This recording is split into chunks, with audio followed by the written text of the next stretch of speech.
Lalasag ng ulong baka at bunbunan ng kalaban. Tatarakan ng punyado pang hindi na magyabang at hindi na magtagal. Katulad ng mga bakatang nagsulbutan parang kupal sa larangan. Kami ang tinuturing na batas, kaya wag mo nang pilitin na sa aking mag-angas. Kung matibig ka pa sa bakal, papalambutin kita. Kung bato ka sa daanan, dudurugin lang kita. Kaya tatak mo sa kukote mo, hindi ka hihigit sa katulad kong mga na walang kasing lupit. Kahit hindi asin tayo, tatamaan sa sentido. Dadanak ang dugo habang katawan paralisado. At hindi ka na makakabangon sa iyong pag-alagaba. Kaya't ang letra ko sa utak mo aking isasalaksak. Nang malaman mo na hindi ako basta masisinda. Pagkat kami ang ulong bakal na walang kareplikang tatak. Kahit na gano'ng kalupit na kaya mo bang sabayan itong aking bagong awitin? Kaya mo bang higitan? Tignan natin ang galing mo pagka narinig mo.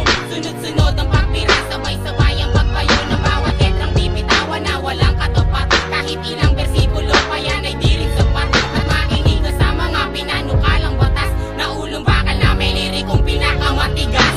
Ako magbabalik sa hiniram na tapang sa alak. Ako na rin magbibigay partida. Ika'y barak kung sa punto kayo ang nagahari.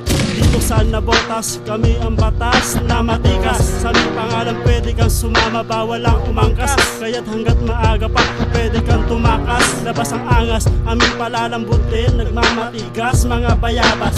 Mamamatay ka rin sa halik ni Judas. Sa salubong umaapoy na pana, di makakaiwas, lahat tatama. Sino man padrino ang tawagin ay mababahala. Sa bawat banat kahit sininong mangingiti mandila. Parang nilason sa malaking pustahan para bandilaya. At kung nagbabalak kayong gumanti, nandito lang kami laging nakamasid sa inyong atake. Kahit na gano'ng kalupit na kaya mo bang sabayan itong aking bagong awitin? Kaya mo bang higitan?